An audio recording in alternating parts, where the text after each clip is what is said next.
Hello everyone, मेरा नाम है आदित्य। तो आज हम जिस कॉन्सेप्ट पर बात करेंगे वो बेस्ड है कंपाउंड इंटरेस्ट पर। अभी हम दो टॉपिक्स नंबर सिस्टम और कंपाउंड इंटरेस्ट को ऑल्टरनेटली लेकर चल रहे हैं। इन पर क्या नए कॉन्सेप्ट पर क्वेश्चंस बन सकते हैं उनको हम डिस्कस कर रहे हैं। तो आज हम इन दो कॉन्सेप्ट्स को डिस्कस करेंगे।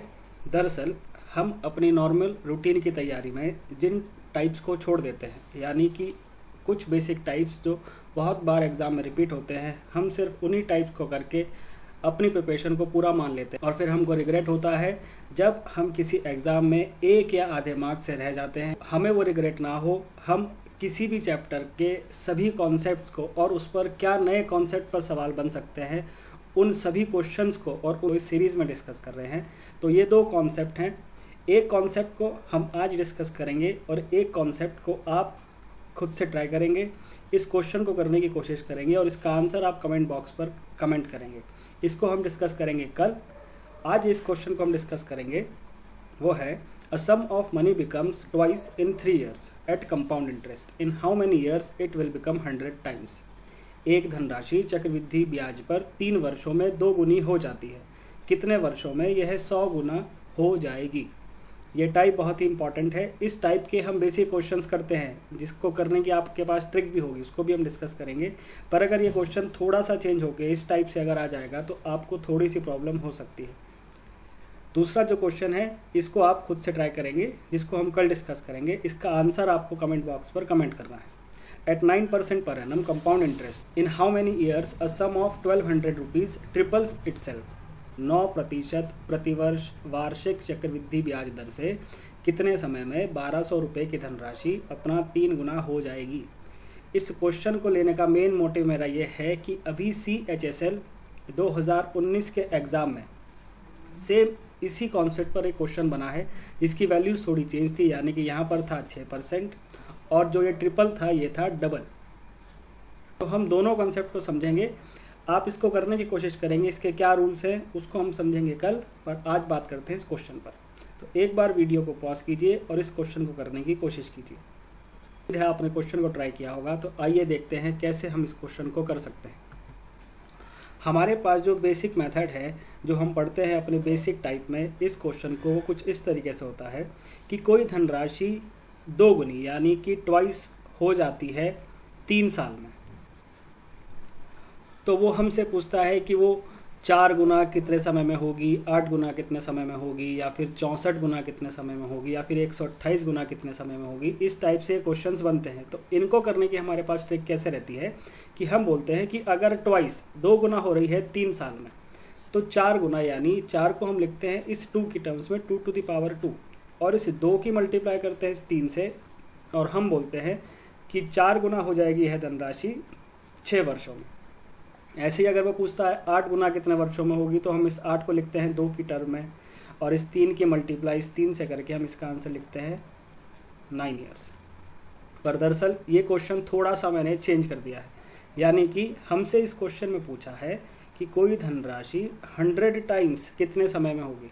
अब आपको पता है कि अगर वो 2 गुनी हो रही है 3 वर्षों में, तो क्या मैं इस 2 को कितनी बार मल्टीप्लाई करूँ कि मैं इसको 100 लिख पाऊँ। अब जब आप 2 को मल्टीप्लाई करोगे तो आप लिखोगे 2 to the power 6 या तो 64 या 2 to the power 7 128, यानी कि ये 100 टाइम्स तो कहीं आना ही नहीं है। तो जो ये लॉजिक है जिसको हम डायरेक्टली यूज़ करते हैं, इस पर भी बात करते हैं और इसी कॉन्सेप्ट से हम इस बात को भी समझेंगे कि इस क्वेश्चन को हम कैसे टैकल कर पाएंगे। हम एक बात पढ़ते हैं कि amount is equal to principal 1 + r/100 to the power n। इन कॉन्सेप्ट पर बात करना ज़रूरी है, क्योंकि अगर क्वेश्चंस थोड़े चेंज होकर आएंगे तो हमें तैयार रहना है उन क्वेश्चंस के लिए, ताकि हम उन क्वेश्चंस को एग्जाम में कर पाएँ। थोड़ी देर के लिए मैं इस टर्म को बोल देता हूँ x, तो मैं लिखता हूँ amount is equal to principal x to the power n।